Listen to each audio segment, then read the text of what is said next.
بسم الله الرحمن الرحيم حمدا لمن فطر الأرض والسماوات العلى الرحمن على العرش استوى له ما في السماوات وما في الأرض وما بينهما وما تحت الثرى وصلى الله تعالى وسلم وبارك على سيدنا محمد وعلى آله وأصحابه أجمعين إلى يوم الدين.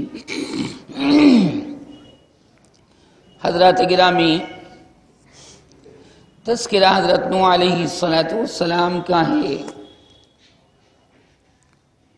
اللہ پاک نے جو بات ان کی زبان سے ان کی قوم کے واسطے کہلوائی تھی، انہوں نے وہ بات اپنی قوم تک پہنچا دی.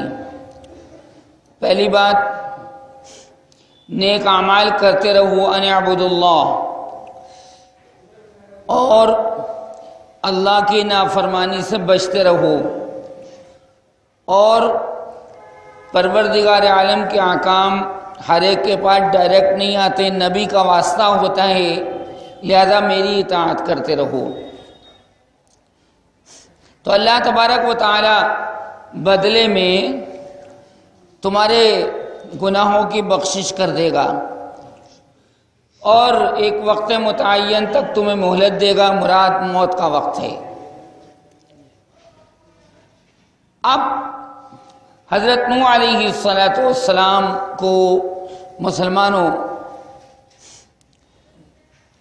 جب نبی اور رسول بنایا گیا تو ان کی عمر 40 سال کی تھی.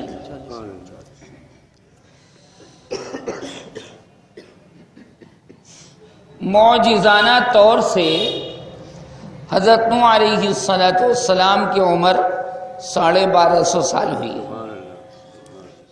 معجزانہ طور سے اس زمانے کے اندر اتنی لمبی لمبی عمریں نہیں ہوتی تھیں، لیکن اللہ تعالی نے ایک عجیب معجزہ دیا تھا. حضرت نوح علیہ السلام کو طویل عمری کا. اب جب 950 سال سمجھاتے سمجھاتے گزر گئے اور اللہ پاک کی طرف سے یہ پیغام ان کے پاس آن پہنچا کہ لن یؤمن، اب کوئی آدمی ایمان نہیں لائے گا، جو ایمان لا چکا سو لا چکا، اب کوئی مزید ایمان لانے والا نہیں ہے. اور وہ کل کتنے تھے؟ 80 آدمی، 40 مرد اور 40 عورتیں. لن یؤمن من قومک الا من قد آمن. تو حضرت نوح علیہ السلام تو لوگوں کے ستانے کے باوجود صبر فرماتے رہے، اور واقعی سچی بات یہ ہے کہ دین کی خدمت کرنے والے کو بڑا صبر کرنا پڑتا ہے، بڑی کڑوی کسیلی برداشت کرنی پڑتی ہے. جیسے نبی کریم صلی اللہ علیہ وسلم نے بے انتہا کڑوی کسیلی برداشت کی، اپنوں کی بھی اور دوسروں کی بھی. یہاں تک کہ مکہ مکرمہ کے لوگوں نے مدینہ منورہ کی جانب ہجرت کرنے پر مجبور کر دیا. اپنا ہی خاندان مخالف ہو گیا. کل تک جو لوگ تعریف کرتے تھے وہی لوگ جناب مخالف ہو گئے. اس نے دعا کرنی چاہیے کہ اللہ تعالیٰ موافق ماحول کے ساتھ کام کرنے کی توفیق عطا فرمائے. خیر،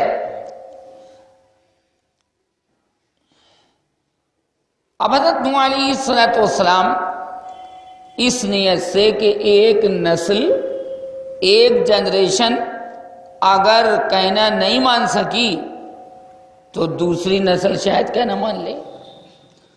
کئی نسلیں ان کے دور عمری کے اندر گزر چکی.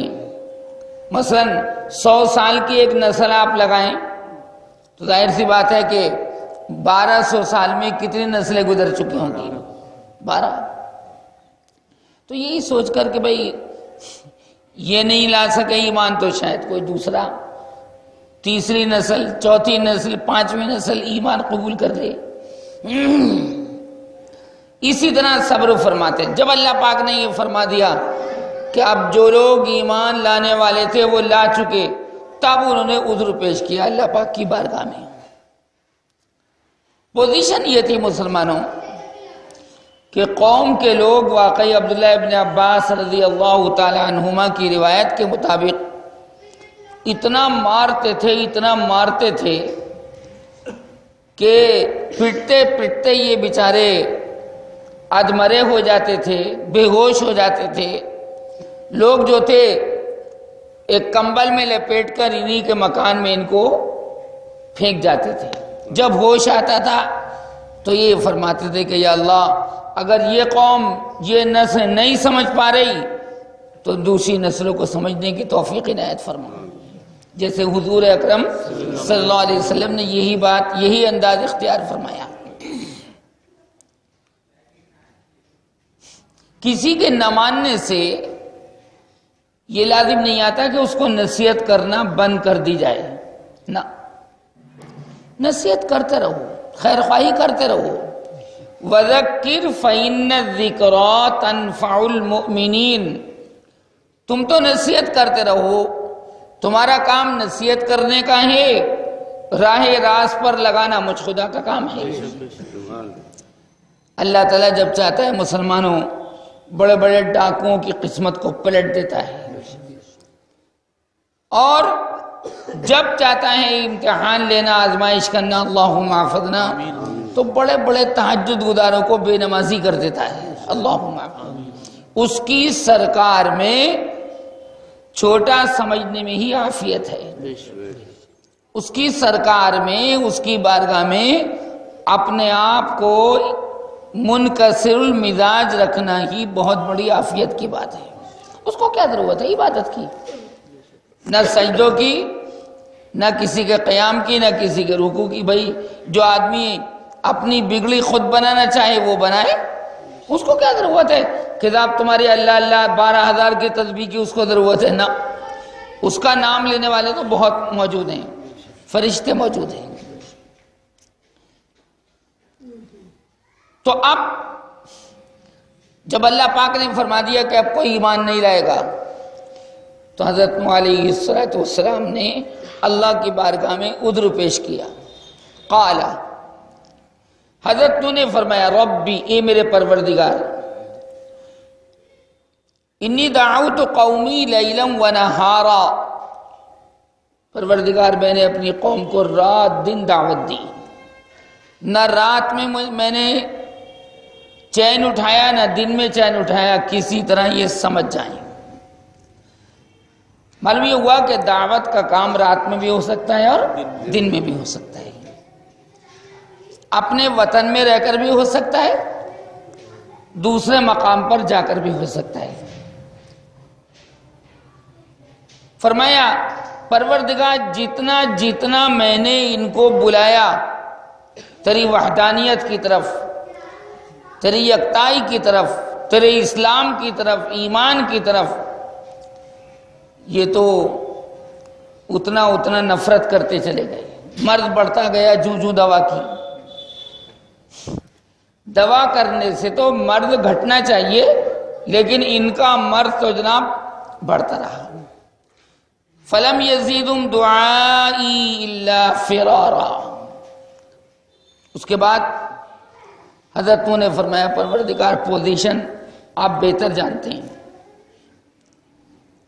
جب جب بھی میں نے ان کو تیری یکتائی کی طرف دعوت دی اور اس بات کی طرف دعوت دی کہ دیکھو مان جاؤ، اللہ پاک تمہاری مغفرت کر دے گا، تمہیں دھلا دھلایا کر دے گا، طاہر مطہر کر دے گا، پاک صاف کر دے گا، تو انہوں نے کیا کیا؟ اللہ تو بہتر جانتا ہے۔ حضرت نوح علیہ السلام اللہ کی بارگاہ میں اللہ کے علم میں اضافہ کرنے کے لیے کچھ نہیں فرما رہے، یہ تو اظہار حال ہے اللہ کی بارگاہ میں۔ انہوں نے کیا کیا؟ پروردگار انہوں نے اپنی انگلیوں کو اپنے کانوں میں کر لیا تاکہ نوح کی آواز کانوں تک جا ہی نہ سکے۔ کفار مکہ نے بھی تو یہی طرز اختیار کیا تھا، اور یہ کہا تھا کہ دیکھو تم محمد صلی اللہ علیہ وسلم کی قرآن کی آواز مت سن لینا. بھائی ایک تو قرآن اثر کرنے والا کلام، ادھر سے آواز کس کی؟ محمد صلی اللہ علیہ وسلم کی. تو دو خوبیاں جمع ہو گئی، پھر تو اثر ہو نہیں تھا. حضرت طفیل دوسی رضی اللہ تعالیٰ عنہ جو خود ایک بہت بڑے شاعر تھے، قبیلے دوس کے رہنے والے تھے. یہ قبیلے دوس وہی ہے مسلمانوں جو حضرت ابو ہریرہ کا قبیلہ تھا، وہ بھی قبیلے دوس سے تھے اور یہ بھی قبیلے دوس سے. قبیلے دوس کے اندر کوئی جانتا بھی نہ تھا کہ نبوت کیا چیز ہوتی، رسالت کیا چیز ہوتی، ایمان کیا چیز ہے اور اسلام کیا چیز ہے، کچھ پتہ نہیں. جیسے آج کل بھی آپ دیکھ لیجئے کتنے گھرانے مسلمانوں کے ایسے ہیں کہ جہاں کچھ پتہ ہی نہیں کہ کیا ہے کیا نہیں ہے، آپ کے سامنے موجود ہے. یہ تو تھوڑا بہت دین آپ کو دکھائی دے رہا ہے اس وجہ سے کہ آپ لوگ آتے رہتے ہیں یا اور لوگ آتے رہتے ہیں، ورنہ بہت حالات خراب ہیں. اللہم احفظنا. ایک آدمی بھی جاننے والا نہیں تھا کہ اللہ ایک ہے. تو خیر وہ بات نہیں. یہ بہت بڑے شاعر تھے قبیلے دوس کے.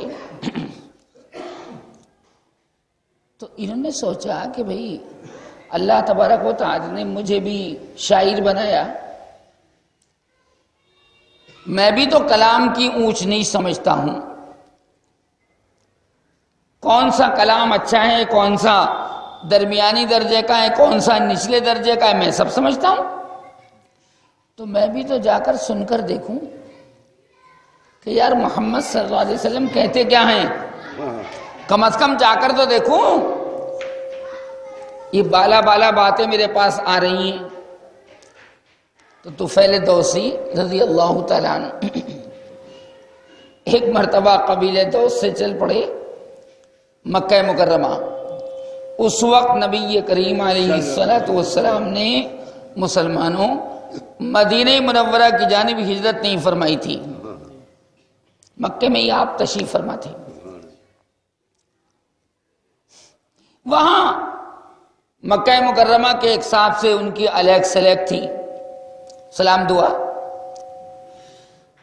سوچا کہ انہی کے گھر جا کر ٹھہر جاؤں گا. اب وہاں تو مکہ مکرمہ کے حالات ہی بڑے عجیب و غریب تھے. دیکھا کہ یار محمد صلی اللہ علیہ وسلم کی مخالفت تو بہت آگے تک پہنچ چکی، لوگ گالیاں دے رہے ہیں، لوگ برا بھلا کہہ رہے ہیں. تو جن صاحب کے مکان پر یہ ٹھہرے، اچھا ان کا چرچا تھا بہت زیادہ، بڑے اچھے اونچے درجے کے شاعر تھے. انہوں نے کہا کہ باہر مت نکلنا، اور اگر باہر نکلو تو اپنے کانوں میں روئی ٹھوس کر چلنا. ان کو اور زیادہ بے چینی ہو گئی. بھائی آپ سمجھ لیجئے کہ جتنا آدمی کو جس چیز سے روکا جاتا ہے اتنا آدمی اس کو چیک کرنے کی کوشش کرتا ہے. دیکھو تو صحیح یار، میں بھی تو دیکھوں کیا بات ہے. چنانچہ ایک دن صبح یہ نکل کھڑے ہوئے اور حضور اکرم صلی اللہ علیہ وسلم فجر کی نماز کے وقت خانہ کعبہ میں تلاوت فرما رہے تھے قرآن پاک کی. اب سناٹے کا عالم تھا. ارے بھائی یہ تو سارے بت پرست سوئے ہوئے تھے، راتوں کو دیر تک شعر و شاعری کرنا اور اس کے بعد صبح کو دیر سے اٹھنا، یہ ان کا معمول تھا. جیسے آج کل یہ چیز تو بہت عام ہو چکی. نبی کریم علیہ الصلوۃ والسلام نے تو ارشاد فرمایا لا ثمر بعد العشاء، عشاء کے بعد کوئی دنیاوی گفتگو نہیں ہونی چاہیے. دینی گفتگو ہو تو بات الگ ہے، لیکن وہ بھی زیادہ دیر تک نہیں. چنانچہ یہ پہنچے حضور اکرم صلی اللہ علیہ وسلم سے پہلی ملاقات تھی، کوئی آشنائی نہیں تھی، کوئی جان پہچان نہیں تھی۔ فجر کی نماز میں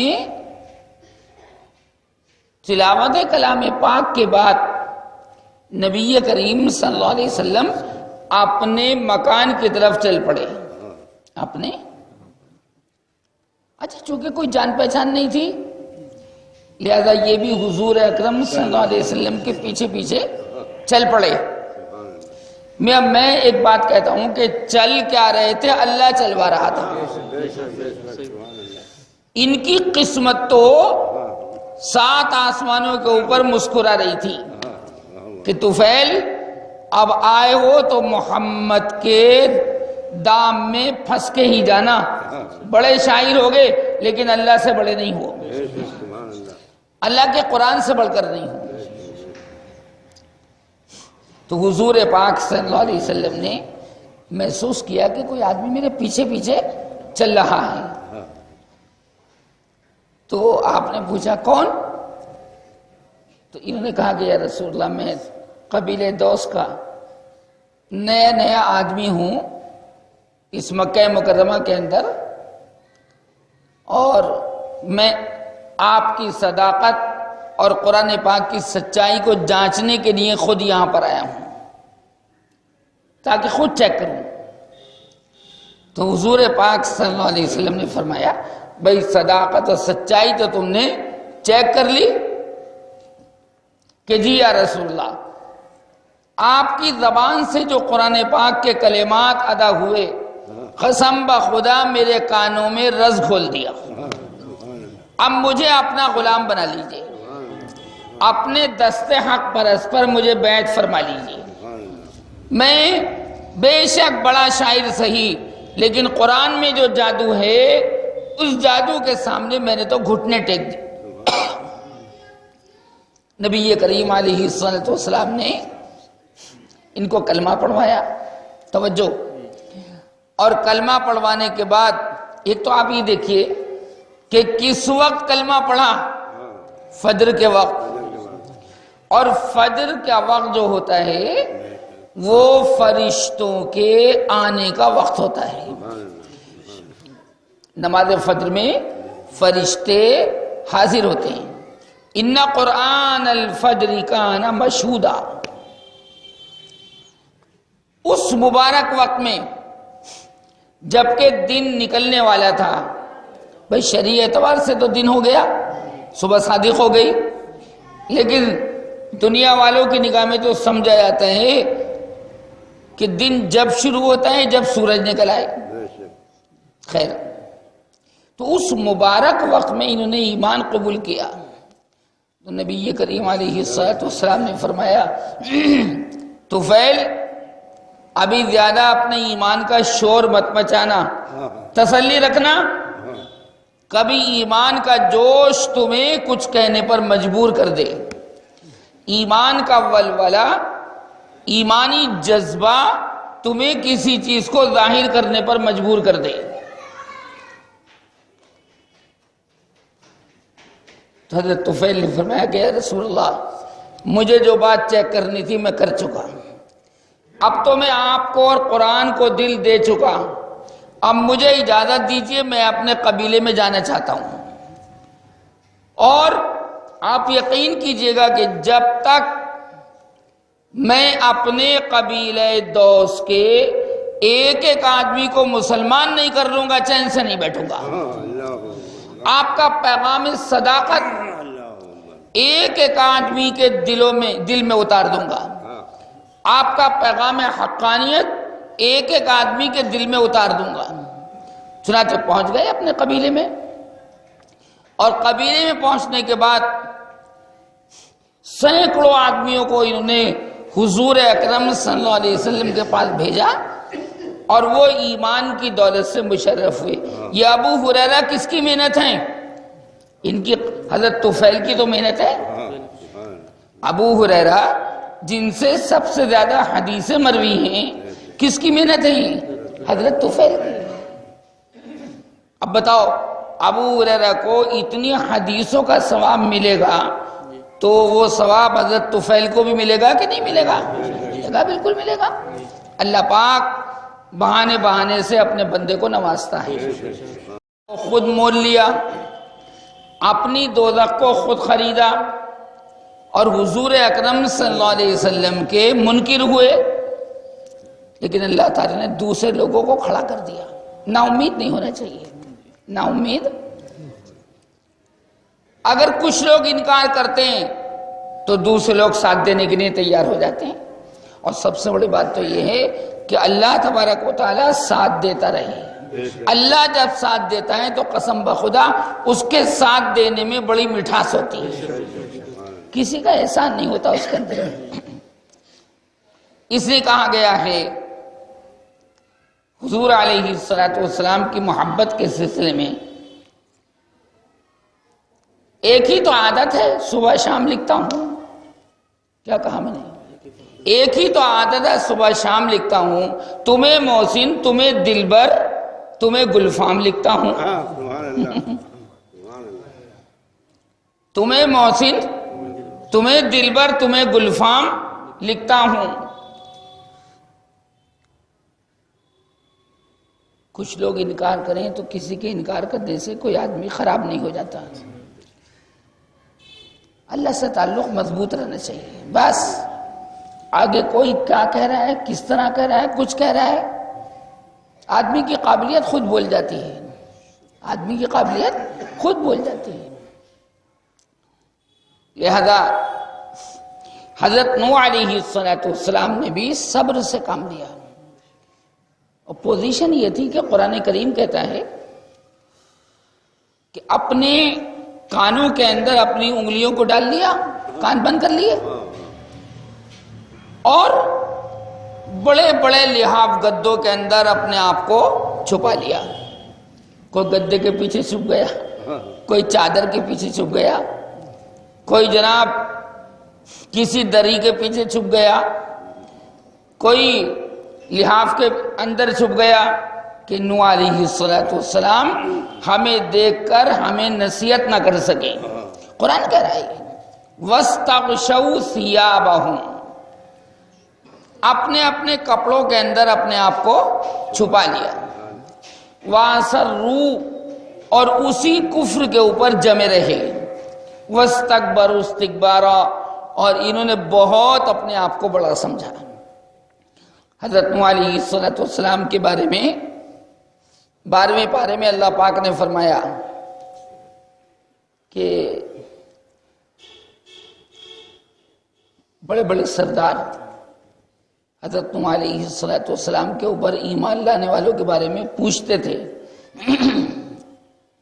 ابھی ان لوگوں کے اوپر، یہ حضرت نوح کے اوپر کون لوگ ایمان لائے؟ تو لوگ کہتے تھے گھٹیا قسم کے لوگ۔ کیا کہنے لگے؟ اچھا کوئی بڑا سیٹ، بڑا مالدار ایمان نہیں لایا؟ کہ نہ، کہ کون کون؟ جلالین شریف میں لکھا ہوا ہے کہ جوتیاں گاٹھنے والے، جوتیاں، ارے بھائی جائز کام ہو، جائز عمل ہو، جائز پیشہ ہو، اور جائز طریقے سے اس کو کیا جائے تو اس میں کیا حرج کی بات ہے؟ مانگنے سے تو بہتر ہے، کیوں صاحب؟ اور ہمارے یہاں تو سب سے زیادہ گھٹیا عمل سمجھا جاتا ہے بکریاں چرانا۔ بکریاں، جو نبی بھی آیا اس نے بکریاں ضرور چرائیں، یہاں تک کہ حضور اکرم صلی اللہ علیہ وسلم نے بھی بکریاں چرائیں۔ تو لوگ پوچھتے تھے بڑے بڑے سردار کہ بھئی کون لوگ ایمان لا رہے ہیں ان کے اوپر؟ کہ بھئی گھٹیا قسم کے لوگ جو ہیں۔ اراذلنا بادی الرأی وما نرى لكم علينا من فضل بل نظنكم كاذبين۔ جلالین شریف میں لکھا ہوا ہے کہ جوتیاں کاٹنے والے کہ لگے اچھا جوتیاں کاٹنے والے تو ہم ان کے اوپر ایمان نہیں لائیں گے، میں ہم بڑے اونچے اور یہ جوتیاں کاٹنے والا آدمی۔ یہ سلسلہ میرے بھائیوں اوپر سے ہی چل رہا ہے یہ سلسلہ. اور اللہ پاک نے قرآن میں فرمایا کہ بڑا وہ ہے جس کو اللہ بڑا سمجھے, بڑا وہ ہے جو جنت میں جانے کا پروانہ حاصل کر لے. ایک مرتبہ کیا ہوا, حضرت ابو ذر غفاری رضی اللہ تعالیٰ عنہ, ابو ذر غفاری, میں نے بتایا تھا کہ ان کا نام جندب تھا. کیا نام بتایا تھا؟ جندب.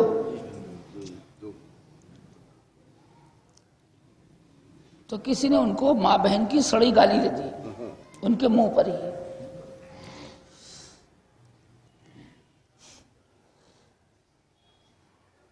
تو ابو ذر غفاری رضی اللہ تعالیٰ عنہ نے وہ گالی سن لی, منہ پر دے دی. کچھ لوگ ہوتے ہیں منہ پھٹ, کیا کہلاتے ہیں؟ منہ پھٹ, کوئی پرواہ نہیں کرتے کون آدمی کیسا ہے, کس انداز کا ہے. تو کسی اور دوسرے آدمی نے بھی وہ گالیاں سنی. تو ابو ذر غفاری سے اس آدمی نے کہا کہ ابو ذر کیا ہوا, آپ نے کوئی غصہ نہیں کیا اس آدمی کے اوپر؟ غصہ نہیں کیا؟ تو حضرت ابو ذر نے فرمایا کہ میں نے تو اس کی گالیاں سننے کے بعد اس کو ہرا دیا. اس کا مقصد یہ تھا کہ میں غصہ کروں, میں اس کے مقابلے میں اول فول بکوں, لیکن میں نے تو ہرا دیا, خاموش کر دیا. ایک چپ 100 کو ہراتا ہے. اور میں کہتا ہوں کہ ایک چپ 100 سکھ, ایک چپ 100 سکھ. وعباد الرحمن الذين يمشون على الارض هونا واذا خاطبهم الجاهلون قالوا سلاما. پھر دوسری بات بہت عجیب و غریب فرمائی, فرمایا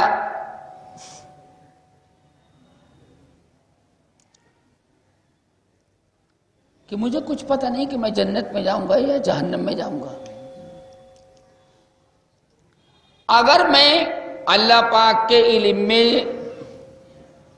جنتی ہوں, جنت میں جاؤں گا, تو اس کی گالیاں بکنے سے میرے اوپر کیا اثر پڑتا ہے؟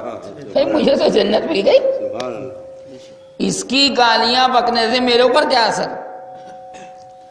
اور اگر میں جہنم کے اندر جاؤں گا تو پھر میں اس سے زیادہ گالیوں کا حقدار ہوں. منہ چپ کر دیا, خاموش کر دیا. یہی مسئلہ ہے. چنانچہ کہتے تھے کہ موچی جوتیاں کاٹنے والے ان کے اوپر ایمان لا رہے ہیں, میں کپڑا بننے والے ان کے اوپر ایمان لا رہے ہیں, ہم نہ سننے کے ان کی بات. اور قرآن نے کیا فیصلہ کیا؟ اِنَّا أَكْرَمَكُمْ عِنْدَ اللَّهِ أَتْقَاكُمْ, جو تم میں سب سے زیادہ گناہوں سے بچنے والا ہے وہ اللہ کے نگاہ میں سب سے زیادہ باعزت ہے. لوگ ترجمہ کرتے ہیں اس کا جو تم میں سب سے زیادہ متقی ہے. صحیح ترجمہ یہ کہ جو تم میں سب سے زیادہ گناہوں سے بچنے والا ہے وہ سب سے زیادہ باعزت ہے, چاہے رنگ کا کالا کلوٹا ہی ہو, اس سے کچھ نہیں ہوتا. تو کہنے لگے کہ ہم ایمان قبول نہیں کریں گے ان کے اوپر تو رذیل لوگ. اور یہی بات تو کفار اور مشرکین بھی کہتے تھے. وہ جو تمطراق میں حضور اکرم صلی اللہ علیہ وسلم کی بارگاہ میں بڑے بڑے سردار بیٹھے ہوئے تھے اور وہ ایک قید لگاتے تھے کہ ہم آپ کی بات جب سنیں گے جب آپ کے پاس کوئی غریب آدمی موجود نہ ہو. اب ہاں حضور اکرم صلی اللہ علیہ وسلم تو بڑے بڑے سرداروں کو سمجھا رہے تھے کہ اچانک ایک اندھا لاٹھی ٹیکتا ہوا آن پہنچا. آنے والا کون تھا؟ غریب. آنے والا کون تھا؟ اندھا. تو کفار اور مشرکین تو ان کو دیکھ کر آگ بگولا ہو گئے کہ ہیں اس اندھے آدمی کی یہ مجال کہ ہم جہاں بیٹھے ہیں وہاں پر آ جائے. ہمارے ہندوستان کے اوپر تو اللہ نے بڑا کرم کر دیا مسلمانوں، ورنہ آزادی سے پہلے پوچھ کر دیکھو جو پرانے لوگ ہیں، جب زمیندارہ تھا ہمارے ہندوستان کے اندر، زمیندارہ، اب یہ لعنت منتقل ہو کے پاکستان چلے گی، وہاں زمیندارہ ہے اب بھی، اس کو وہاں زمیندار کو بولتے ہیں وڈیرا، کیا بولتے ہیں؟ وڈیرا۔ اگر کسی آدمی نے زمیندار صاحب کو سلام بھی کر لیا نا، پیار سے تھپڑ پڑتا تھا، کہیں یہ مجال ہمیں سلام کرنے کی طاقت اور قوت تمہیں آ گئی، پیار سے پڑتا۔ اب اندازہ لگاؤ یہ چھوت چھات اسلام میں تو جائز نہیں، چھوٹا بڑا تو اسلام میں ہے نہیں، تو ہمارے اوپر تو اللہ نے بڑا کرم کر دیا، ورنہ وہی تھے یہاں پورا امروہہ آپ کا بکا ہوا تھا شیعوں کے ہاتھ، نہیں آ رہی بس ہمیں، سن 47 سے پہلے سب بکا ہوا تھا۔ نواب آصف الدولہ کی یہاں پر حکومت تھی، اب تو بڑا کرم ہو گیا اللہ کا میاں جی، یہ جو نئی نسل لیے بیٹھی نا، وہ کہتی کہ ہم دیندار ہیں، دیندار ہے، تمہارے بڑوں نے محنت کی ہے، تم اگر آج دیندار ہو تو تمہارے بڑوں کی محنت ہے یہ، ورنہ یہاں تو امروہہ کے اندر گھر گھر جناب، گھر گھر شیعت، گھر گھر جناب، وہی شیعت کی باتیں، گھر گھر یزید کے اوپر لعنت، توبہ توبہ۔ آپ اگر مسلمان بیٹھو تو آپ کا کوئی کمال نہیں ہے، کچھ بھی نہیں، یہاں تو سر اٹھا کے نہیں بول سکتے تھے آپ، اس لیے وہ کیا کہتے تھے کہ ہمیں میر صاحب کہنا، کیا کہنا، جو بھائی آج تک لوگ بولتے نہیں، بولتے ہیں میر صاحب بولتے ہیں، ارے میر تو بڑے کو کہتے ہیں بھائی، سب سے بڑا۔ انہوں نے کہا تمہارے منہ سے ہی سنی ہو، اگر ہم نے اپنے آپ کو میر صاحب نہ کہلوا لیا تو کوئی بات نہیں کہنا چاہیے، شیعہ کہنا چاہیے، نہ میر صاحب نہ سید۔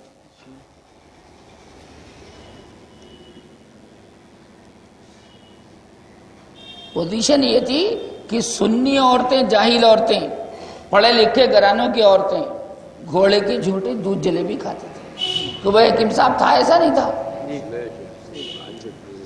جی، آج بھی کھاتے ہیں، لیکن وہ تو دور بڑا عجیب و غریب تھا، پورا امروہہ جناب ان کے تسلط میں تھا، اللہ پاک نے بڑا کرم کر دیا۔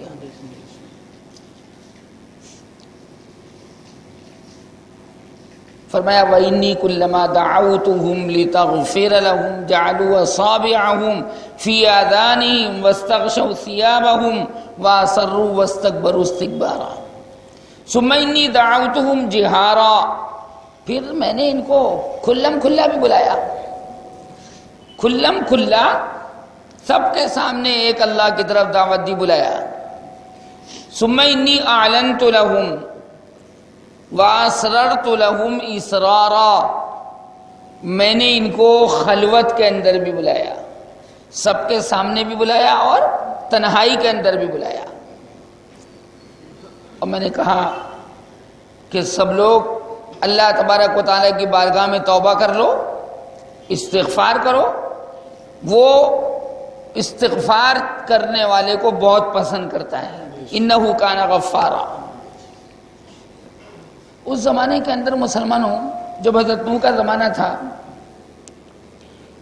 تو بارشیں بند تھیں، قحط پڑا ہوا تھا، قحط پڑا ہوا تھا، اور غربت بہت تھی، دولت سمٹ کر چند لوگوں کے ہاتھوں میں آ گئی تھی، جیسے آج کل بھی ہے، میں جو بڑا مالدار ہے وہ اور مالدار ہوتا چلا جا رہا ہے، اور جو غریب ہے بیچارہ وہ پستا چلا جا رہا ہے۔ اسلام یہ کہتا ہے کہ دولت گھومتی رہنی چاہیے، دولت ایک آدمی کے پاس رہے گی تو فرعون سے بدتر ہو جائے گا۔ تو بارشیں بند، لڑکیاں زیادہ پیدا ہو رہی تھیں، کیا کہا؟ تو اللہ تعالیٰ نے حضرت نوح علیہ السلام کی زبانی کہلوایا فقلت استغفروا ربکم، اپنے پروردگار سے استغفار کرو، انہ کان غفارا، تو بدلے میں تمہیں کیا ملے گا؟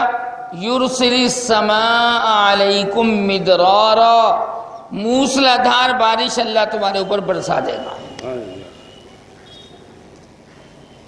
یرسل السماء علیکم، موسلا دھار بارش، قحط پڑا ہوا نا، اناج نہیں اگ رہا، اور پھر کیا کرے گا؟ تمہیں مال دے کر تمہیں مالدار بنا دے گا۔ اور یہ جو ہر سال تمہاری لڑکی پیدا ہو رہی ہے، لڑکے اللہ تعالیٰ عنایت فرمائے گا۔ وَيُمْدِدْكُمْ بِأَمْوَالٍ وَبَنِينَ وَيَجْعَلْ لَكُمْ جَنَّاتٍ وَيَجْعَلْ لَكُمْ أَنْهَارًا، تمہارے لیے اللہ باغ پیدا کر دے گا، تمہارے لیے نہریں جاری کر دے گا۔ یہ حضرت نوح علیہ السلام نے ان کو سمجھایا، مگر بات سمجھ میں نہیں آئی۔ وہ تو ظاہر ہے کہ جب گیدڑ کی موت آتی ہے تو وہ شہر کی طرف کو بھاگتا ہے، بات سمجھ نہیں پائے اور اللہ تبارک و تعالیٰ کے عذاب کے مستحق بن گئے۔ آج کا مضمون یہیں پر روکتے ہیں، انشاءاللہ اگلا مضمون اگلے پیر کو ذکر کریں گے۔